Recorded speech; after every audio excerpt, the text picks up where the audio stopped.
Pemirsa, siang ini kita menyimak kisah pilu dari Buduran Sidoarjo ketika sebuah musola di Pondok Pesantren Al-Khozini runtuh tepat saat para santri tengah melaksanakan sholat asar berjamaah.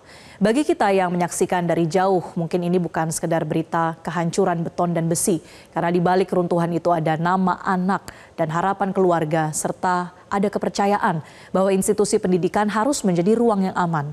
Hari ini kita mengurai bersama bagaimana tragedi ini bisa terjadi, apa penyebabnya dari sisi teknis dan siapa yang menjadi korban dalam reruntuhan ini, supaya kita semua bisa mengambil pelajaran agar kejadian serupa tidak kembali terulang.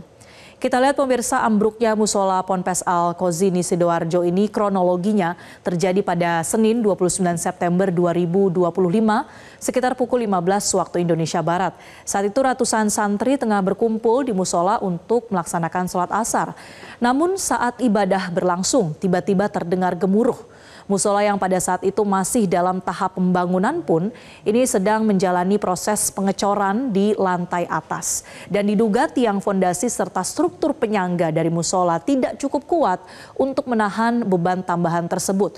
Maka runtuhlah bangunan hingga ke lantai dasarnya. Dalam hitungan detik, riuh teriakan meminta tolong menggema di reruntuhan. Evakuasi pun dimulai, namun memang tidak mudah prosesnya karena struktur retak. Ini membuat proses penyelamatan harus dilakukan dengan penuh kehati-hatian supaya tidak memicu roboh atau reruntuhan susulan. Nah, dari kronologi ini pemirsa, kita masuk ke pertanyaan. Sebenarnya mengapa bangunan ini bisa ambruk dengan begitu cepat dalam hitungan detik saja? Kalau kita melihat pernyataan dari hasil pemeriksaan awal BNPB sebelumnya yang mengatakan bahwa insiden ini sebagai bencana kegagalan teknologi konstruksi, murni kesalahan teknis jadi bukan faktor alam. Insiden ini pemirsa dipicu dengan adanya proses pengecoran di lantai 4 atau di lantai atas yang dilakukan sejak pagi hari, di mana beban cor menekan struktur bawah bangunan yang ternyata tidak cukup kuat untuk terutama tiang fondasi yang tidak mampu menahan kapasitas idealnya.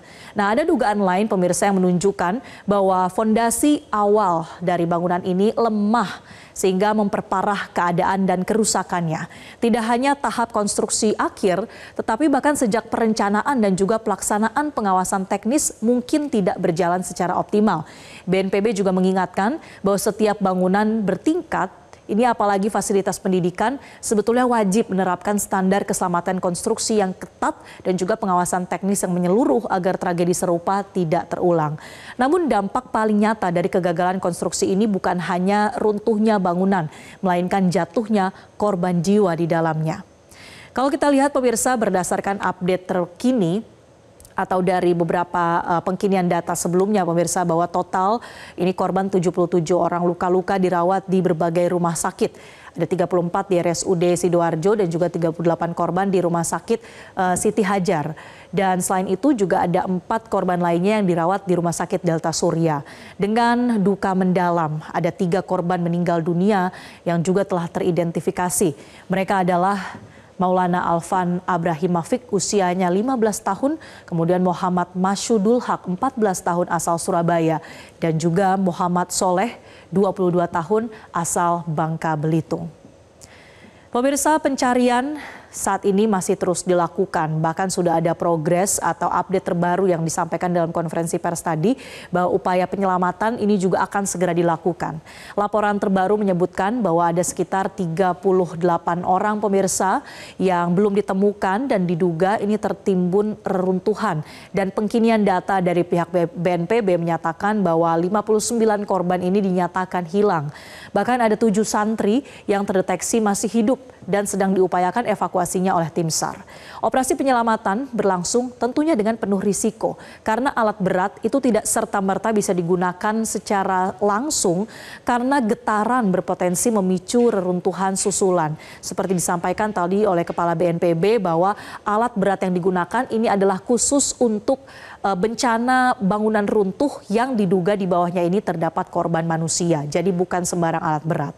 Nah, dari pernyataan Direktur Operasi Basarnas juga pemirsa, Laksamana Pertama TNI Yudi Bramantio pada Rabu malam kemarin di Sidoarjo. Ia menyampaikan perkembangan evakuasi dari musola Ponpes Al-Khozini yang ambruk pada hari Senin kemarin, dan tepatnya per Rabu malam pukul 20.47 waktu Indonesia Barat, tim telah mengevakuasi ada sebanyak 5 korban. 3 orang diantaranya selamat, sementara 2 korban lainnya ini ditemukan dalam kondisi meninggal dunia. Untuk 3 korban selamat langsung dibawa ke RSUD Sidoarjo serta RSI Siti Hajar untuk dilakukan proses otopsi dan juga proses ataupun untuk pengobatan bagi korban selamat dan juga otopsi serta identifikasi untuk korban meninggal dunia.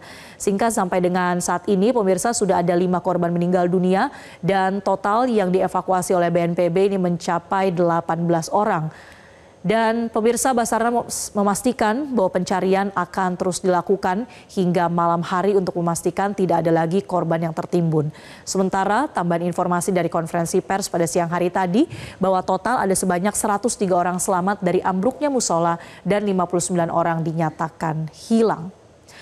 Tragedi ambruknya musola Pondok Pesantren Al-Khozini adalah peringatan keras bagi kita semua bahwa keselamatan bangunan pendidikan bukanlah hal sepele, melainkan soal hidup dan mati. Di tengah duka keluarga korban, kita diingatkan ada tanggung jawab besar untuk memastikan setiap ruang belajar dan rumah ibadah benar-benar aman bagi anak-anak yang menempatinya.